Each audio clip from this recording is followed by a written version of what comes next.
Good morning, everyone. Welcome back to Maker That Money podcast, the podcast where we talk about turning your hobby into your jobby. I am Pooch of Repkord, and with me, as always, my trusty co-host, my rock, Mr. Andrew Mayhall of 3D Gloop. Good morning, Andrew. How are you? It's been a minute, huh? It's been a little bit, yeah. We I'm good. I'm a little under the weather, but all in all, feeling pretty good.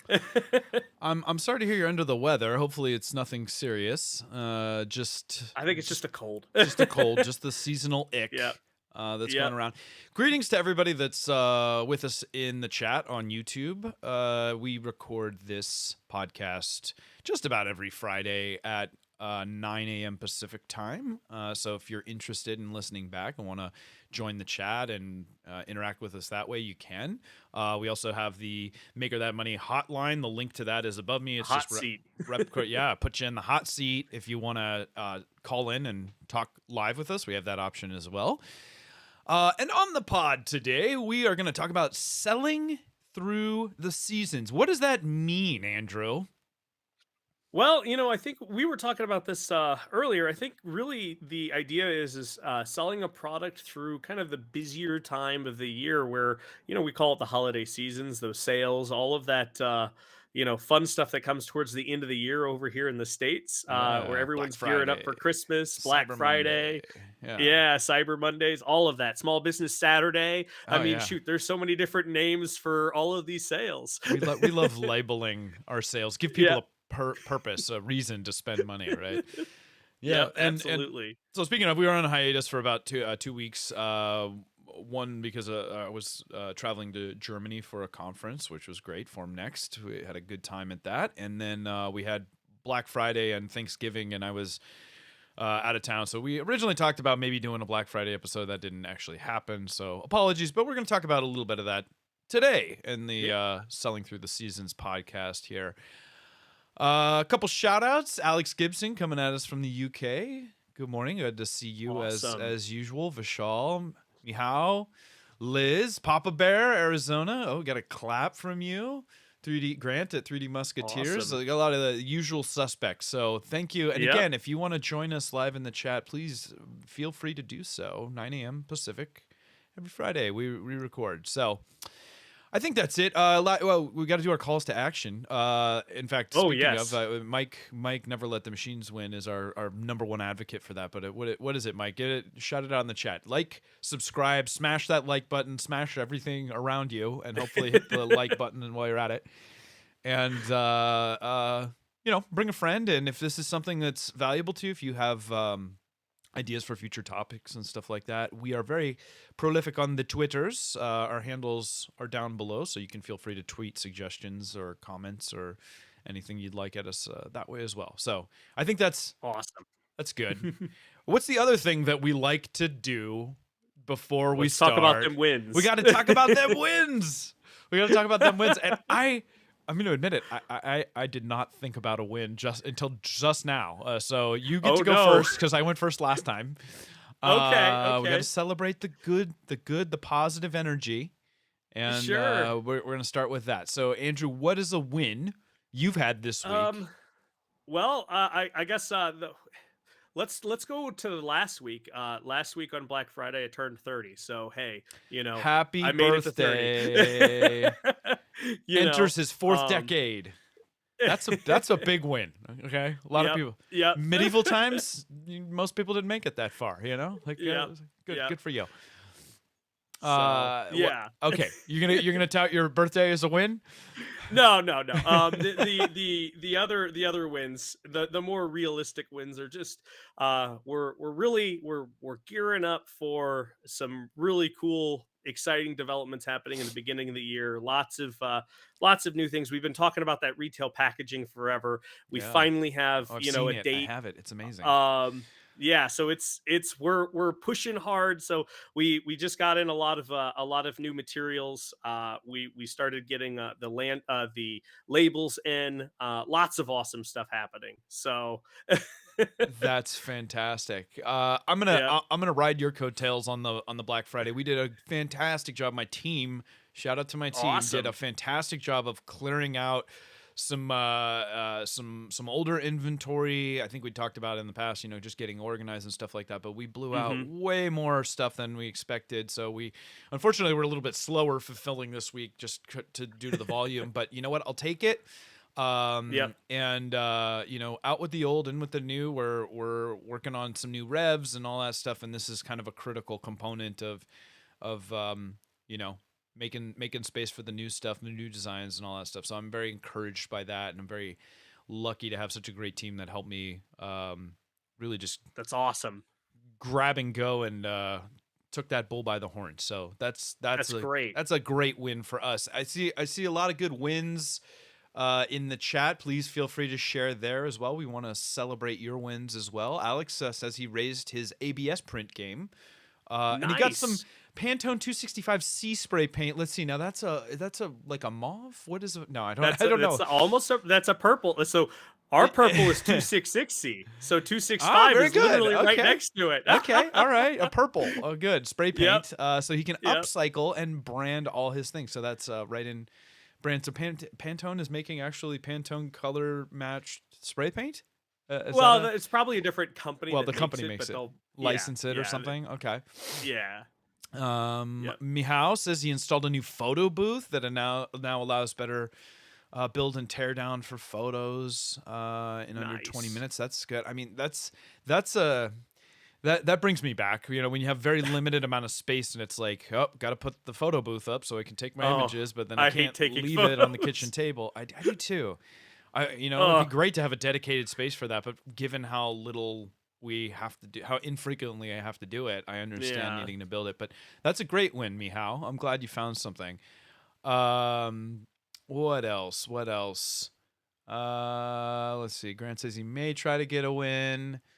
Liz had one. We got to share Liz's. She had 3 models on printables, and she's making more. So good for you Nice. getting your models posted and shared with others. That's fantastic. So if you're interested in 3D printing, as we are, and we kind of spend a lot of time in that community and space, Printables is a great resource for finding models to print, and a lot of them Yeah. are very practical and useful. So we're not just making trinkets and toys, but making good, useful things to have around to help us in our day to day and our businesses. So, Mhm. shout out to Printables, run by the good folk at Prusa Printers. Hashtag not sponsored. All right.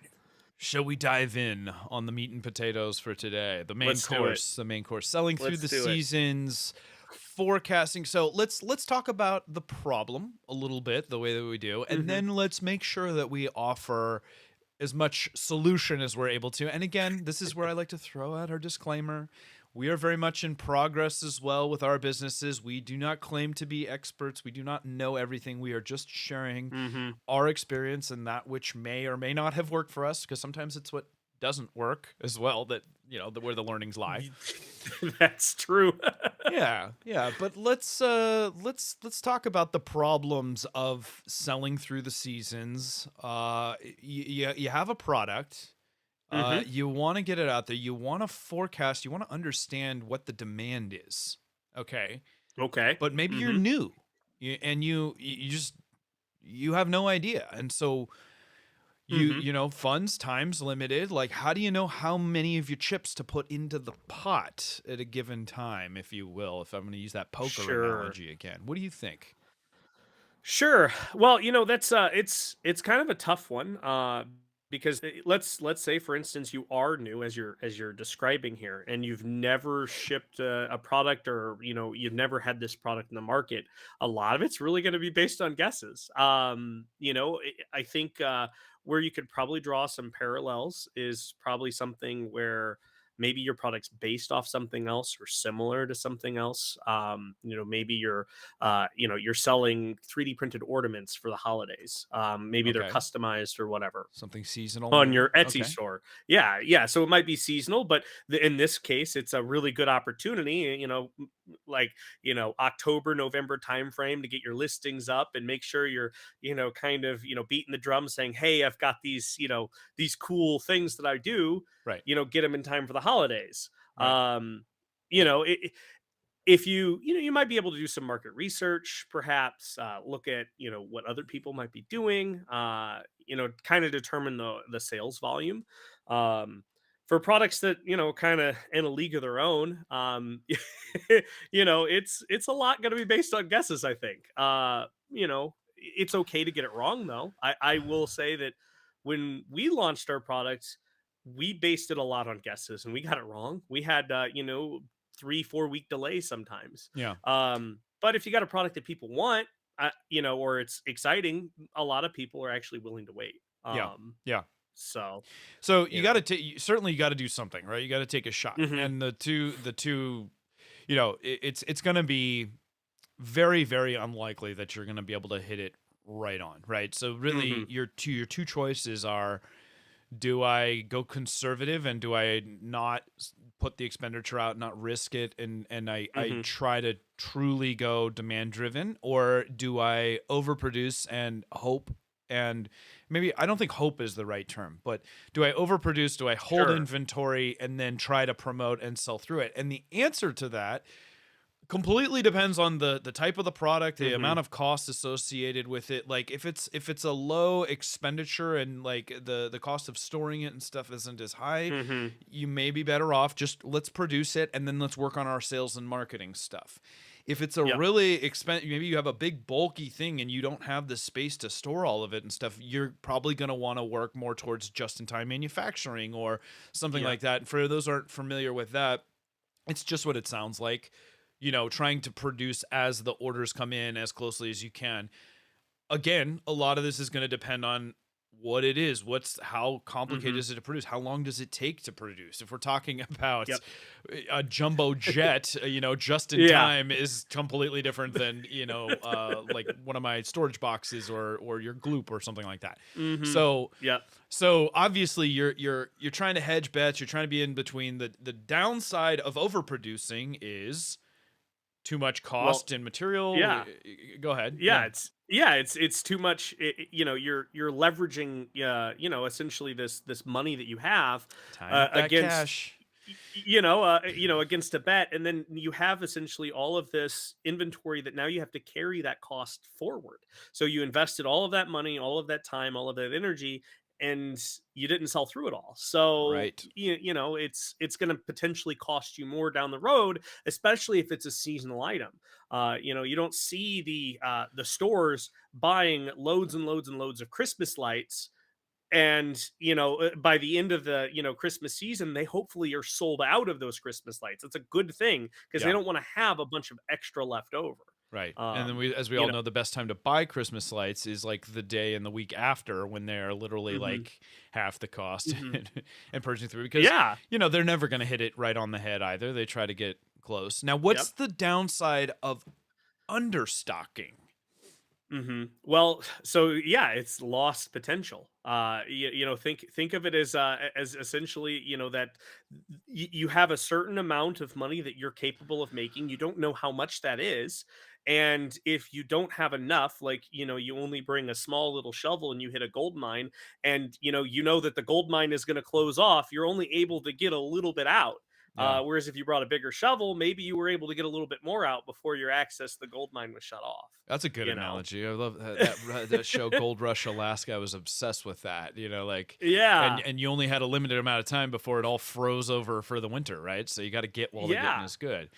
Yeah. Yeah. So as always, the road is fraught and perilous, and Mhm. you never, you don't want to miss opportunities. So a lot of this, we've said in the past, is about capturing that customer when they're willing to buy, when they're ready to buy, right? Mhm. And Absolutely. and if you're just getting your start, there's a couple of more things that are tied to that, where it's like you really want to get those sales out there so you can establish the brand, so you can establish some forecasting and all that stuff. And so if you're Mhm. just getting your start, sometimes like you have to gamble a little bit more. You want to gamble a little bit more because you want to, get stuff out. Maybe you're not going to capture as much margin and stuff on that, but you're going to actually get some Sure. really, really valuable data and Sure. understanding what your demand is and things like that. Mhm.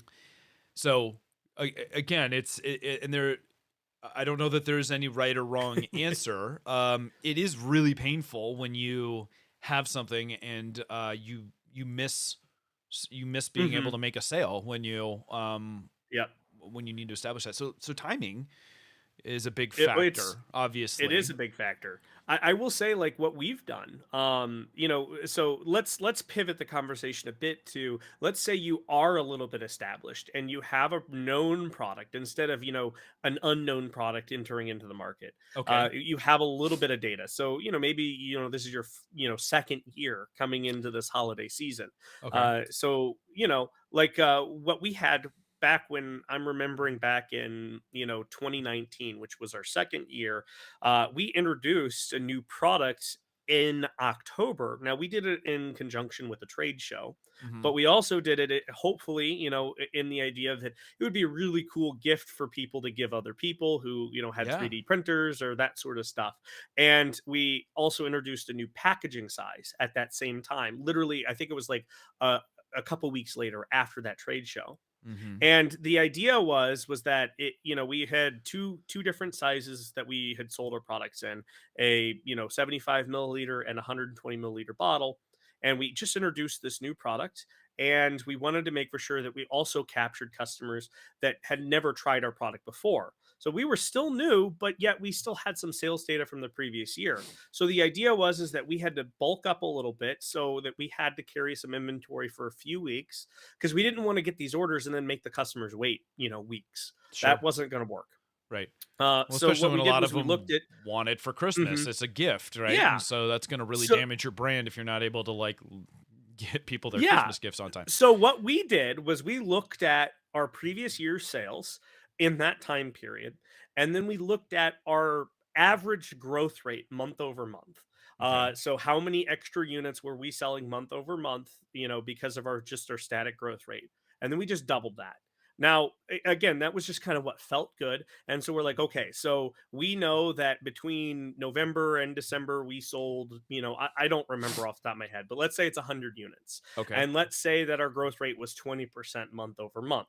Okay. um and that means that for the next month we would need to be able to produce and sell 120 units. And so what we did was we're like, okay, well, that growth rate, let's go ahead and double that. So let's make for sure we have 140 units available, Yeah. for this month, this sale, so that we can sell through.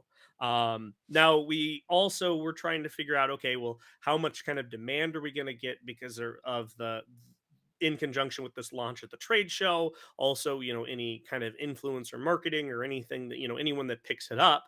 It was a lot of guesswork, but Yep. I will say that I think we actually hit really well, because we got close to running out, but we never actually ran out. Nice. So I think it comes down to, once you have a little bit of an understanding, make some educated guesses. I'm not saying that this is the right, method to use it, but it's what we did, and it Okay. worked out okay. Yeah. And this is a real challenging thing as you're getting established, right? Because if Hmm. you're if you're trying to forecast without data, it's just almost impossible. Like Hmm. your swings It's a are guess. so Hmm. variable from like, hey, is my month to month 20% on average, but like it could skyrocket. You could get picked up Hmm. by Yeah. big influencer, or a trade magazine picks you up or something like that, and you explode, right? Hmm. And so Yep. you have no way of knowing. So I think the first thing, if we're going to break down like maybe some solutions, some tips and some tactics, let's talk about the questions that we want to be asking. And we kind of touched Hmm. on some of these. So, like, what type of product is it? Is it seasonal? Is it a Hmm. fad thing? So, a lot of people are talking about like, oh, I'm printing these ghosts for, to sell on Etsy Ah, yes. Hmm. for Halloween or Christmas Hmm. ornaments or whatever and stuff like that. So that there is this small window in which these are going to be in demand, and then you either have Hmm. to hold them until the next season, or maybe it's a completely, it's based on the release of a new Marvel movie or something like that, and you got Sure. to get while the Hmm. getting's good and get out. So you got to ask, what is the type of product that you're trying to sell here, first of all. Yep. Then you're asking let's talk, if you want to be a student of the analytics, what Hmm. kind of who are your contemporaries, maybe? Like, what other examples of products like this, Hmm. and are you able to glean some data from how they do, whether it's Sure. somebody Hmm. else that's willing to share that, whether there's some um what is it, industrial data that just gets published. Hmm. I don't know. um Finding analytics where you can, spending some time to make those educated guesses, but knowing you're never going to get it right on. Hmm. What other Yeah. questions can you think of? So one that comes to mind is how, what is the sales cycle of essentially this product, or what is the buying cycle of the customer. So elaborate on that. What is a sales cycle? What is a buying So cycle? so a sales cycle in that, like, this is more so in kind of business to business. So let's say, for instance, we have a product or a service and we're trying to sell this into another business, and we know that the business either needs the solution or is looking for solutions like it. And so there's a courting that goes along with this, like, oh hey, here's our feature set, here's what we can do, here's this. And they call this the sales cycle. So you have the cold introduction, then you have the conversations, then you meet with either the project managers or whatever it might be. But in terms of direct to consumer, like, let's look at the buying cycle of the consumer. You mentioned, like, is this in conjunction with a Marvel movie, or is this in conjunction with a holiday, whatever it might be? Hmm. What is the typical buying cycles or buying habits for that customer? Is it an impulse thing where they see something that they can relate to their favorite movie and it's an Mm-hmm. instant, okay, I'm going to buy this? Yeah, yeah, yeah. Or is it more so like, is it a decoration where it's like, okay, hey, I know Christmas is coming up, or I know Halloween's coming up. Like, for instance, my wife, she'll go out and she'll buy decorations 2 months in advance because she's like, I need to have this so that when it comes, we can decorate the house. you, you Yeah, know, sure. um, and so that's the buying habits, right? So maybe trying to find or understand that buying habit, if you will, of the customer, how long it takes them to make that decision to buy, or when they're actually looking for it. That's a perfect Um, question. Maybe it distills down to who is your customer, right? Too, like, is this sure. a business customer? Is it another one? And what are their habits? So being a student, or having some psychological, like, what motivates your customer to buy, like Hmm. having understandings of who your target market is as obvious as that seems like it sounds, is critical to understanding what motivates them to buy, like, Yeah. and when you're going to be able to capture them and when you're not. Right now, Hmm. everybody's geared up because they want to buy gifts for the holiday, and so, like, hey, how Yep. do you capitalize on, like, hey, did you get something for that maker on your list? you Yep. know, Exactly. oh no, I didn't. Well, here you go. Here's an easy, get some Gloop. It's something everybody uses, and Hmm. it's only $39.98. So you're in the impulse buy. You're pricing it. So what kind of price point are you selling at? Right. That's a Hmm. that's a whole other thing. Like, can I Yep. capture people in that impulse realm, or are they going to have to Hmm. be more thoughtful about, like, do I really want to spend my money here because I don't feel like if I buy it here, if I buy this, I can't buy this, right? um Hmm. those are all the little subset questions of, like, who is your customer and what motivates them. Hmm. Absolutely. Yeah. I think the other thing is understanding if you need to do marketing on a specific product. Okay. And then, kind of in conjunction with that, when is the right time to do that marketing? As I mentioned, my wife, when buying decorations, will buy decorations a month or 2 months in advance sometimes. Yeah. Now, she's probably outside the norm there, but it might be, it's like, okay, well, hey, we know that these holidays are coming up. As I was mentioning, maybe it's something where, for instance, you were selling 3D prints, maybe they're customized, whatever, for a holiday, custom Christmas ornaments. Do you do some marketing on your Facebook or your social saying, hey, Okay. Christmas is coming up, here's a really cool gift that you can give your family members, I can make custom ornaments to welcome a new baby, welcome a new family member, whatever it might be. But you also have to take into consideration the time it takes for you to make that custom thing, and get it out to the right person at the right time, Yeah. because that person might want something like that, but they might not be looking for it until it's closer to Christmas, and by that time it's already too late. Okay, so um when are they looking at, where are they looking? mhm, So this is yeah. things like, is your product something that Yeah, we hear the term SEO all the time, search engine Mhm. optimization, guys, right? And you're going to get like one of the first things you're going to see when you start a business is you're going to get hammered with people offering Oh SEO god. services, right? And I would say the vast majority of people overthink that in terms of like Mhm. it being a commoditized. This is my opinion, based on 15 years as a web developer and all that stuff. Yes, it's important, right? Because so many people Mhm. just go to Google and they search for a certain thing. But instead of like diving into the nitty gritty on the Mhm.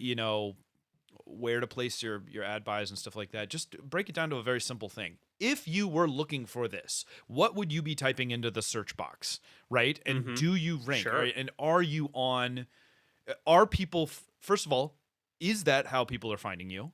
Or are Mhm. they finding you because they're watching YouTube videos? And so maybe you need to be doing more influencer marketing. Maybe Mhm. you have a very specialized thing and it's old school and you would be better in a trade magazine. Yep. It really comes down to this is obviously more about sales and marketing and stuff, but again, understanding where your customer is, what motivates them, where they're looking, Mhm. what they're looking for, right? Mhm. If you're selling something based on a problem you had and you have the belief that other people have this problem too, how are Mhm. they looking for? And a lot of times it's really hard to get out of your own head and Oh yes. understand how other people are seeking out Mhm. information, product, and all that stuff, right? Mhm. So this we're going pretty deep down the rabbit hole in terms Mhm. of some sales, some marketing strategies, and all this stuff. But these are really important questions to ask when you have an understanding of your sales cycle, your customer, and all of that. What other Mhm. questions come to mind again in analyzing? How do I answer the question of how to forecast, right? So we talked about like, what is my product? Who is my customer? Um, Mhm. so maybe we never talk about like, is your product evergreen? Right? Like, I Mhm. think that's a Yeah. very like, Mhm. and is that something that you should Mhm. target if you're trying to brainstorm ideas for products to sell to somebody? Obviously, having something that has appeal to a wide audience over a wide period of time, there's a lot smaller risk profile associated with that Mhm. because you can just afford to hold inventory knowing that you can sell it over Absolutely. time, right? Yeah. Yeah, So, well, like let's look at your products or my products for example. These products that we offer, they have an evergreen status. Maybe we might change things or we might make some revisions here or there, but mhm, if we were to happen to overproduce, it's not like it's going to be a huge, game changer for right, us. It's right, just extra inventory that we have to carry. Maybe we don't run production as much. Maybe we spend down, we cut some hours if we need to, for guys that are running production. But at the end of the day, we are still going to be hopefully in business, yeah, outside of the holiday season, yeah, so that we can sell through that inventory. that's right, I think that's an excellent point. And in some cases, it might actually make sense to bet big. Like for instance, this year when we ran our sale, we kind of anticipated to do a much smaller volume than we did. And when we realized that we were doing way more, like 3 times as much than we did the previous year, okay, we had to quickly order extra material. But what we did was we realized, hey, this volume is spiking. We can actually save a little bit more if we order even more material in bulk. mhm, And mhm, we took that essentially that cash savings by spending a little bit more, but now we're going to have more inventory for later on. right, But we use the sale essentially to fund that, if that makes sense. yeah. Um, Alex in the chat mentions this, and we've talked about this a ton of times, but this is exactly where opportunity cost comes in, right? And mhm, and to distill that down even further, when we talk about how precious your cash is, your cash on mhm, hand and your cash flow, that is your lifeblood of your business.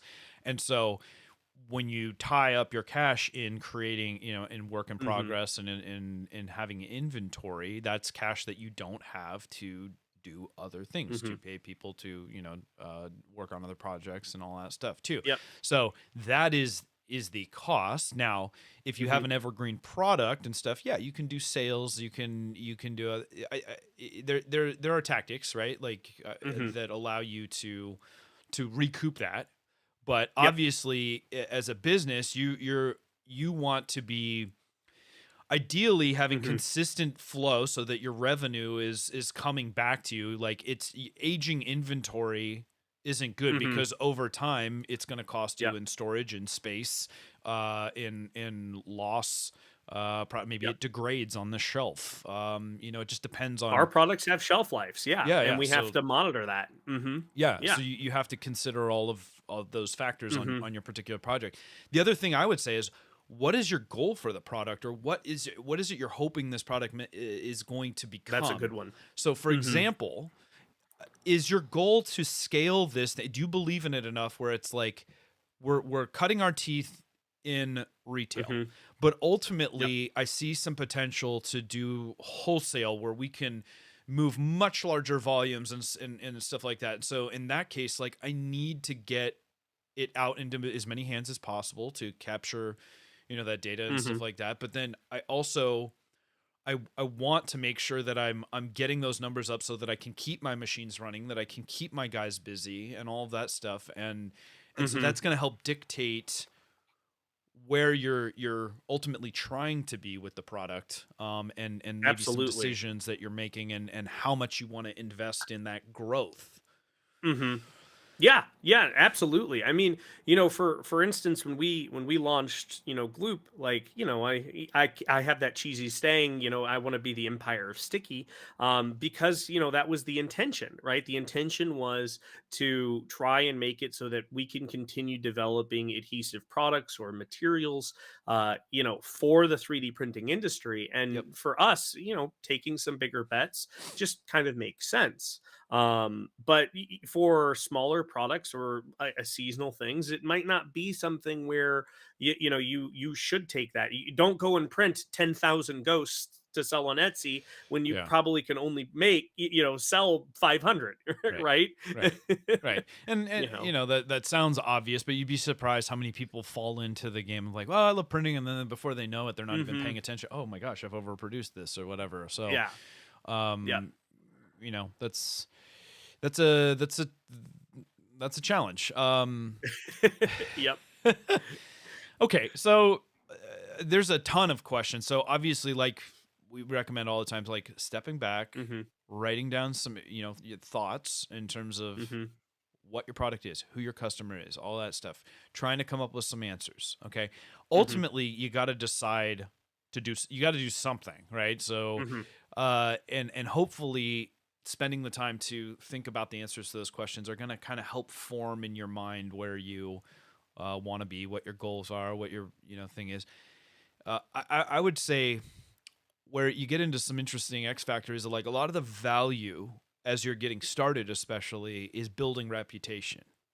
Like, Hmm. and nothing builds credibility and reputation like longevity and time, right? And so and really Sure. getting that data out there. And so I would argue there's a lot more value in that than a lot of people realize, because when you have a Hmm. reputation, you have an established customer base, it becomes infinitely easier to launch new product and reach out to customers and sell quicker with the next product Sure. release or so Hmm. your product itself is not always the most important component if your goal is, Hmm. like, again, to grow the business, which I would hope it would be. If you're Yeah.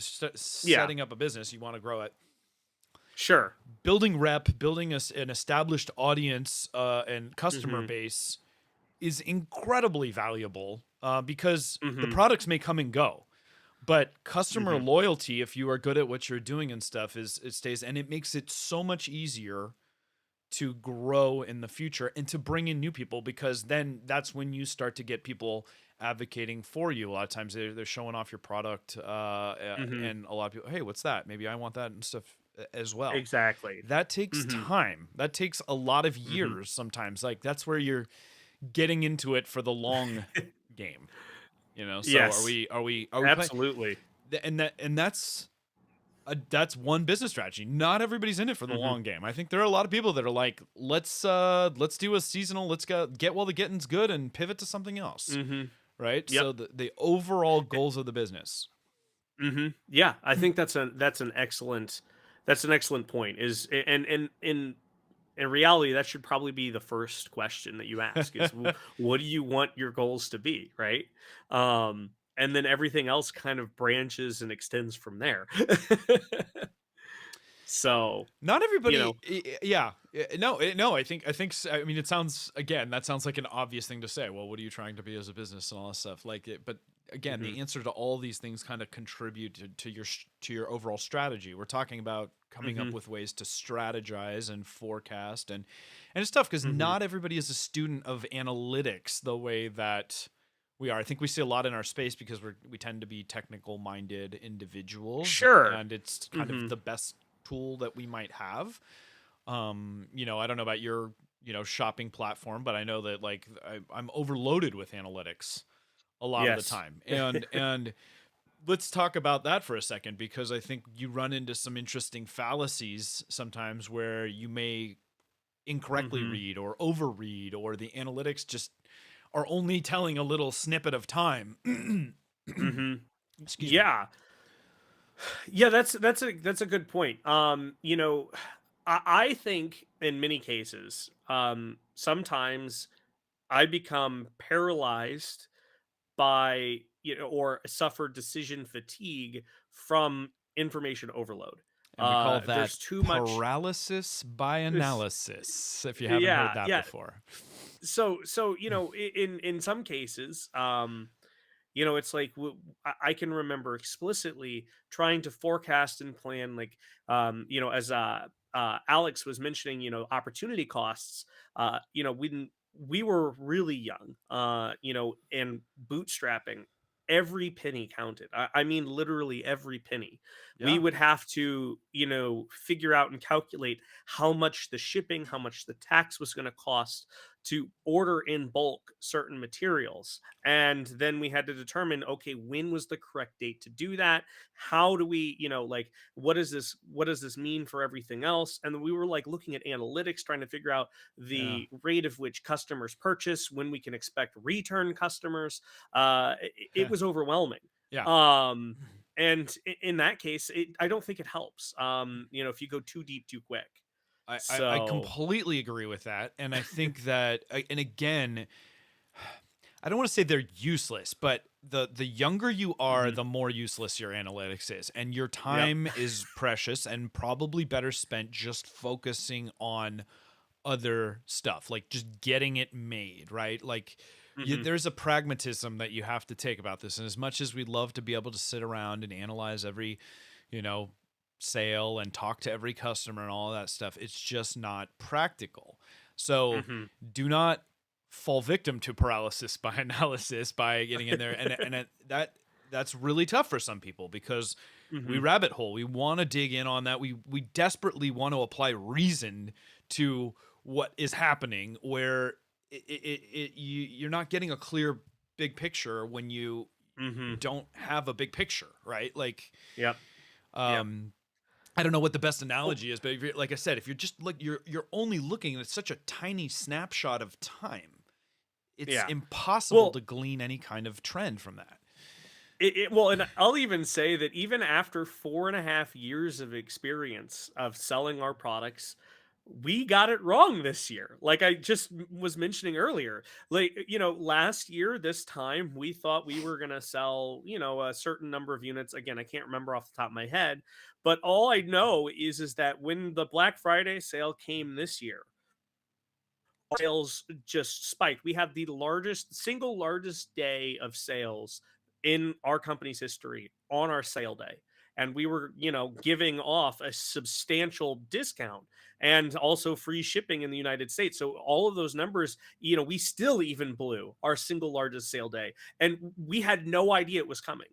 And we had planned, like, okay, well, we think that we're like, we'll probably do 20% or 25% over what we did last year. Right. Maybe, a little bit of fudge factor there. Right. Like I was saying, like how we took our growth rate month over month and we kind of averaged it out and then, extrapolated. We were totally wrong. Totally got it wrong. Yeah. And we had 4.5 years of data. And So, let's just say you're gonna be wrong, guys. Like you're gonna mhm, like and that's not a bad thing. Like I because mhm, that's where the learning lies, right? That's what I'm saying. Like like if you got it right every time, you're not giving yourself growth. You're gonna get ego and you get cocky and you're like, oh yeah, I know what Yeah. I'm doing, all this stuff, and you're gonna get railroaded with something you don't.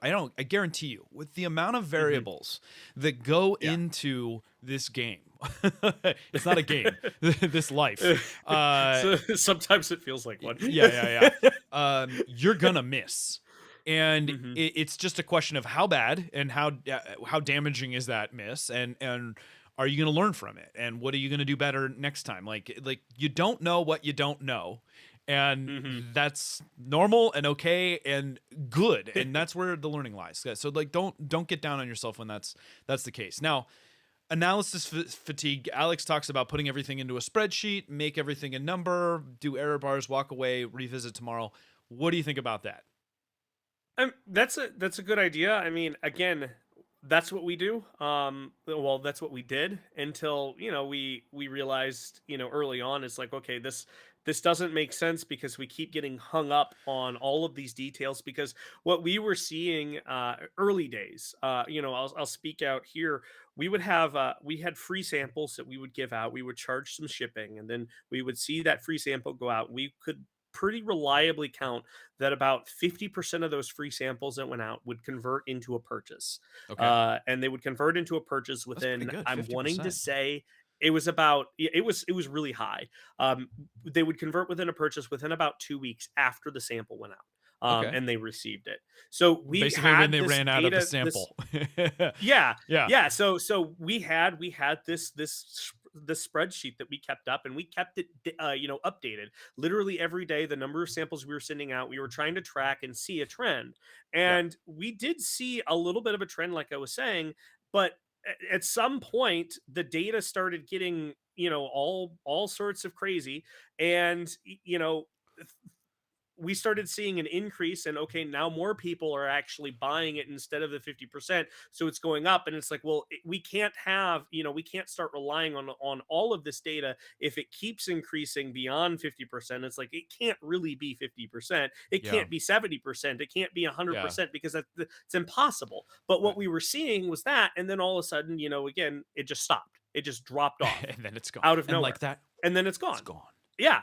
And so it was like, okay, and then we still had that free sample up. People would take use of it every now and again, but they wouldn't. And then they weren't coming and they weren't buying any more of our product or whatever else. And then what was crazy is after we stopped that, then we realized, oh, well, what happened was they would buy this product and then they would come back maybe and they would purchase another bottle, but we weren't even taking into consideration that other data, Mm, or they would go to our resellers and purchase. And mm. again, we weren't seeing that was because that was behind our resellers' walls.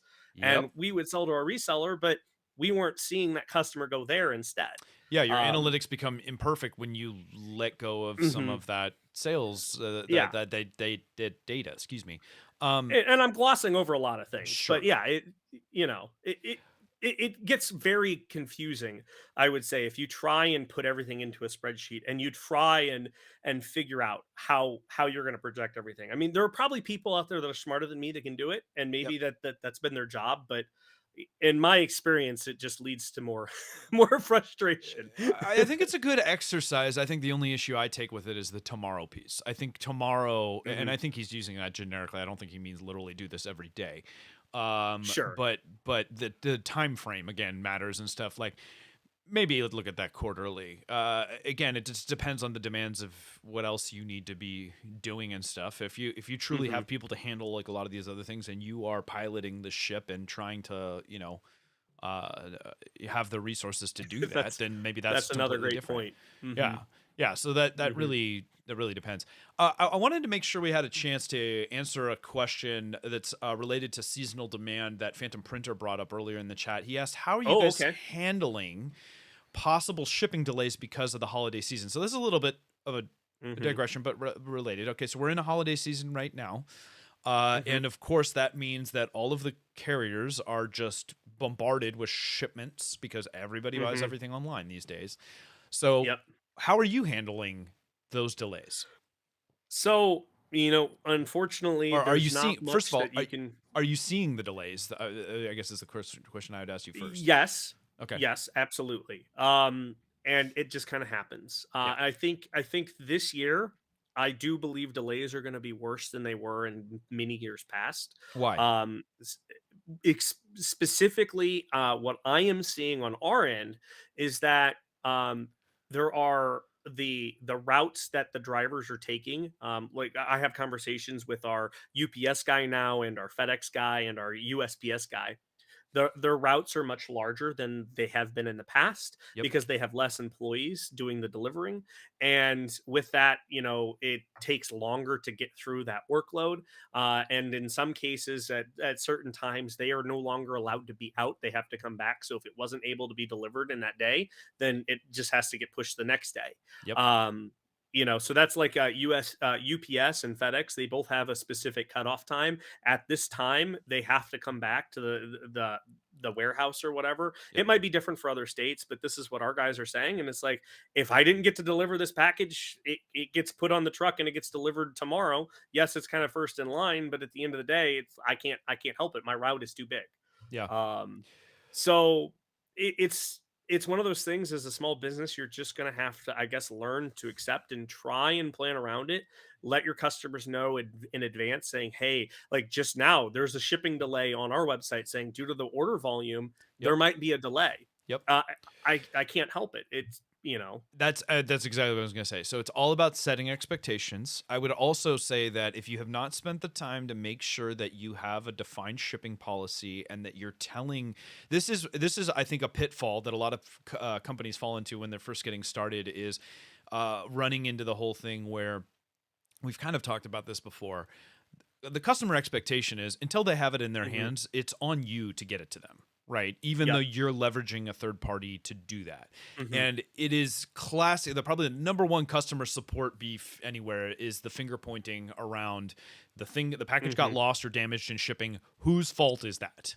Right. Absolutely. And so there is a degree of training and a clarity to your customer oftentimes. And a lot of customers already get this, right? Like they know it's the holiday season. They know that there's going to be delays. With this comes like Mhm. the more volume, the more work for people, the carriers there is, the more likely Mhm. stuff is to get lost. Yep.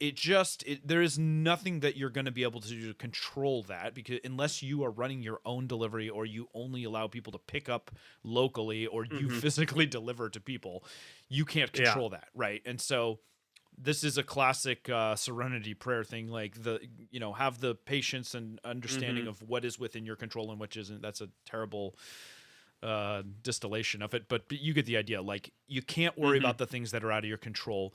You do the best to set expectations you can, have a good shipping policy, explain what it is, explain like, you know what, we know things are going to happen. There are going to have to be concessions that you're going to make. As much as it feels like it sucks, it's not your fault. Why should you have to pay to reship it? Or why Mhm. should you have to spend the time to file the claim for insurance? It's just, that is a fundamental cost of doing business. If you are shipping, you really Mhm. have to get your head right in that space, and then Mhm. spell it out for people. Yep. Put the banner on your website. Okay. Yep. When you email, when you send out your e-blast and stuff like that, hey, Christmas is going to be here, and demand is high. Make sure you get your order in now, because it's going to take a little bit longer to get there before Christmas. Okay. You're Mhm. way better off this is my opinion. I know that not everybody operates this way, but under promise, over deliver. Okay. Yep. You're way better off telling people that they need to add more time. And if it gets there in 2 days, cool. They're never going to complain if it gets there well, I'm not going to say never, because Absolutely.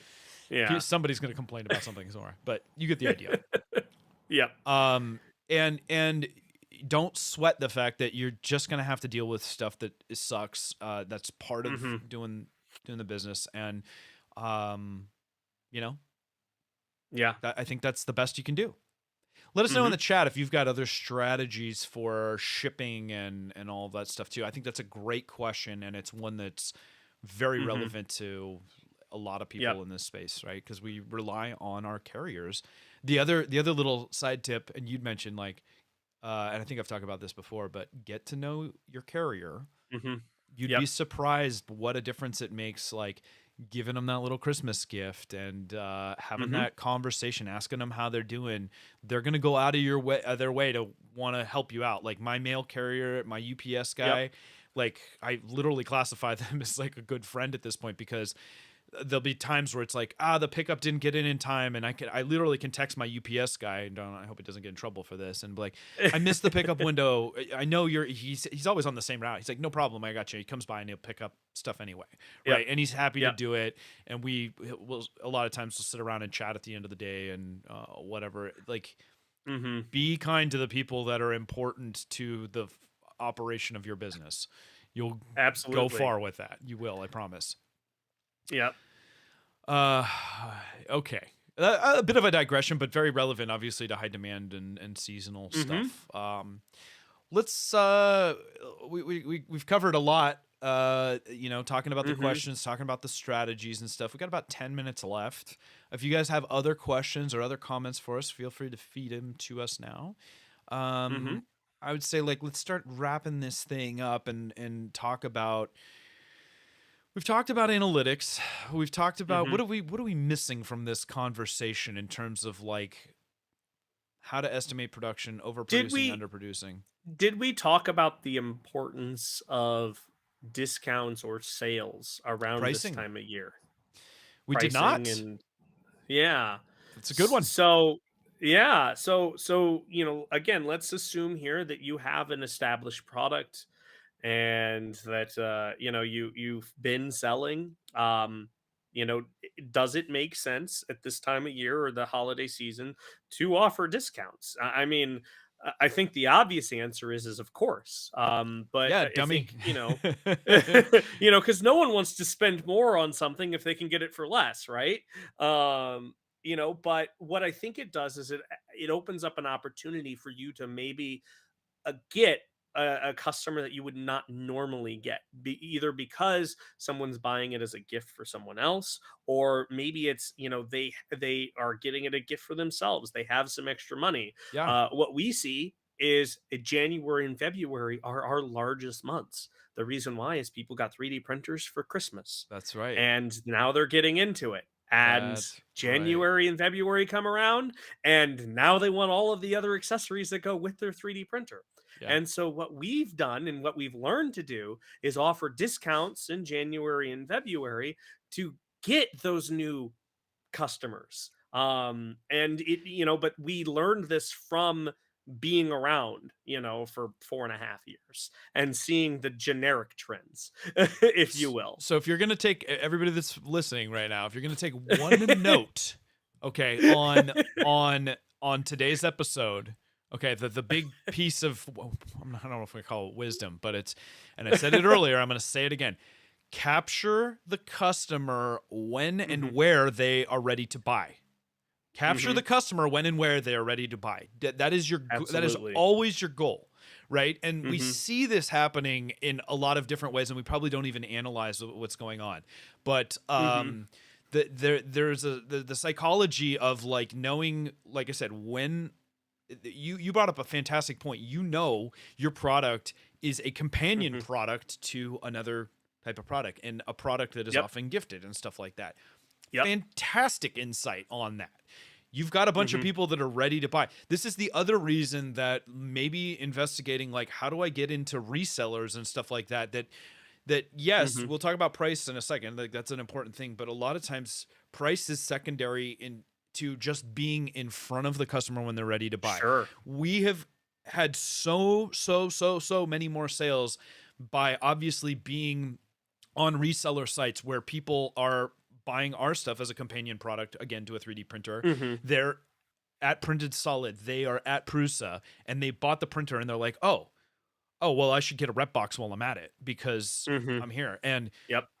they're not necessarily jumping off and trying to find what the best price they can get for the rep box is, Hmm. honestly, either. So a lot of Yeah. times resellers can sell for more than they are on another site. Hmm. I mean, we've seen it, we laugh about this all the time, but people buy Gloop from my site and Yeah, not they your do. site. And sometimes they buy it by itself. Which I still don't fully understand. I mean, I appreciate that people want to support what we do, and I think they associate Gloop and they're like, oh, I can go to Repkord and stuff like that, which is funny because it's Yeah. like, why would you not go to Gloop?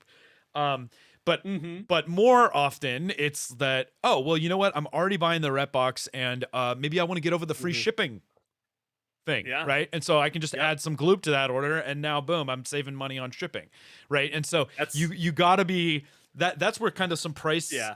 thing is like, if you That's price your another thing really good yeah. tactic. So one of our I sales do that we that all the do time. is Yeah. that is like, oh well, hey, we'll offer free shipping on $30 orders or something like And that. it's Well, if you use the 29.99. discount, it takes the price down slightly below, what it would be for the free shipping.